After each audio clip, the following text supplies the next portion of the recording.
Hey guys, welcome back to a new Boomich video. I am actually here on my main account simply because I kind of missed the Bombardiers a little bit. As you guys know, I don't have the Bombardiers on my low starting over account. So today I thought, how can we use the Bombardiers? So I'm deciding to do the first ever that I've seen Bombardier speedrun for Dr. T. Now this is not something that you should be doing at all. This is not a speedrunning troop in the slightest. As you guys know, speedrunning is how fast can you take out Dr. T's base, and it's insane how fast some people have gotten down to. I used to hold the world record, but I don't hold the world record anymore. Me and this one oh sorry, I'm starting. I am out of it, guys. Okay, so I already scouted this. The first one is really high leveled, so I just have to flare to it. But some players are just insane when it comes to this and are able to take out all 6 stages. I think the record is like 2 minutes 30 seconds. That's insane. It's absolutely crazy that someone's able to take out all the stages. First of all, I wasn't really ready to start, so it kind of sucks because I'm a little behind. Can we take this out? Yes, we can. But besides the point, let's hit it. So yeah, Dr. T, how fast can you defeat it? Time starts when you hit attack on the first stage, so I wasted about a second there, and then when the core breaks on the last stage. And typically you do this with warriors because warriors are just a fast troop. They're fast, they're strong, you can easily take down the base, but I don't think I've ever seen anyone do it with Bombardiers. It's not going to be better than warriors. Warriors are just so fast at a later stage. Bombardiers are a little bit more tricky. So I'm kind of expecting around a time of 4 minutes, honestly, if I can even get to the core on some of these bases, because you can see that there's a lot of defenses. Bombardiers can be a little slow at times because they target random defenses a lot.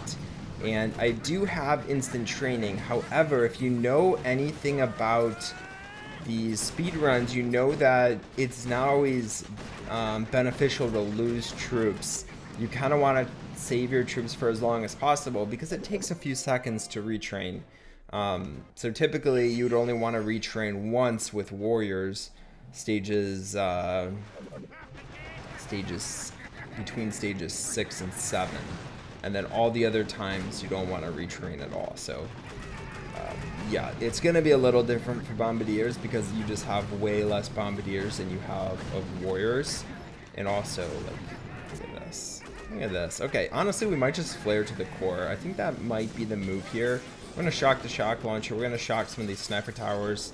And Bombardiers, boosted damage, they're going to wipe a core out. That's one thing about the Bombardiers that the warriors don't have, is damage. I said speed initially, so I'm going to cut that part out because speed is the opposite. I don't know why it sent me over there. Stage 6, I decided to do the retrain only because I don't want to get slaughtered here. If I'm losing a bunch of my Bombardiers, that's a big issue. It's a lot harder to take down a base with half your Bombardiers and half your warriors.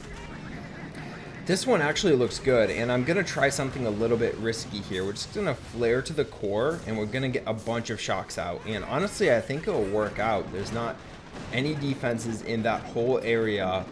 And let's go. That was so sick. Okay, stage 6 drops. I still think I'm doing good. Obviously, not going to get any record whatsoever, but on a personal note, like, the time for this is going pretty well. So get my troops out, get that shock out, and we'll have to figure out what to do here. So this is the stage I was worried about the most. Taking out stage 7. We're actually going to flare to the side instead of to the core. I know, I'm pretty lame. We're going to shock out. But yeah, I don't think I can go from the left-hand side and the right-hand side without any heavies or anything in front of my Bombardiers. So that's why I decided to push the right side here. But also, all of these rocket launchers are pretty deadly, I'm starting to realize. There's a lot of them, and they're maxed out, so they're going to be able to deal a lot of damage. Also, stage 7 can have an unbelievable amount of health on the core, so that's also just like a huge issue. Okay, we're gonna get that reflare up, and then I'll probably flare to the core once my troops are ahead, once my Once my hero is ahead, perfect. Flare to the core, activate my hero. Really hoping all the rocket launchers and stuff target my hero. It's looking good. Boom, stage 7 drops. Stop the timer. If I had to guess, it's probably around 4 minutes, which is what I was shooting for. Pretty good, honestly. Like, if it is 4 minutes, that's a minute more than I would have gone if I was using warriors, because I would say my typical warrior time is like 250, 240 on a good day. Actually, did I ever hit 240? I think so. Let's say I did, but I think I probably was around like 244. All these times probably mean nothing to you if you're not a speedrunner, but 244 is a pretty fast time, but still the record is a lot lower. It's mainly just people who have a ton of gumbo energy. All right, I'm gonna try Smoky Bombardiers. I haven't done a Smoky Bombardier hit in a really long time. I have a lot of energy. We're gonna send it. This is exactly what you wanna do when you have a lot of energy. All right, got that flare up. Get my hero out.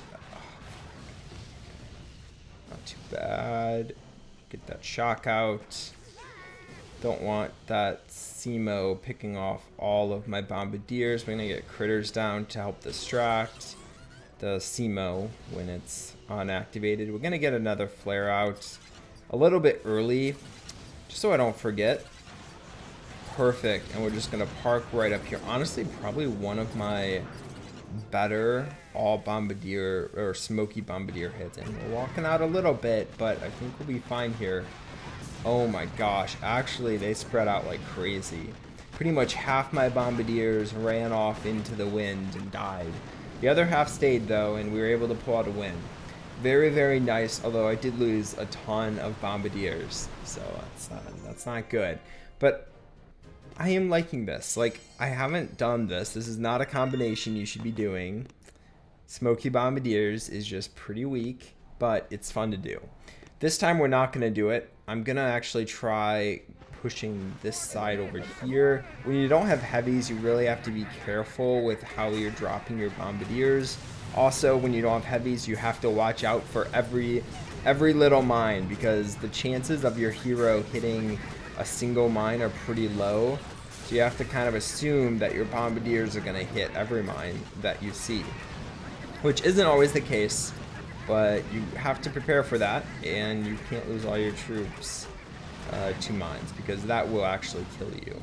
I'm loving the damage though. I can tell, like, I'm boosted up on damage, troop damage.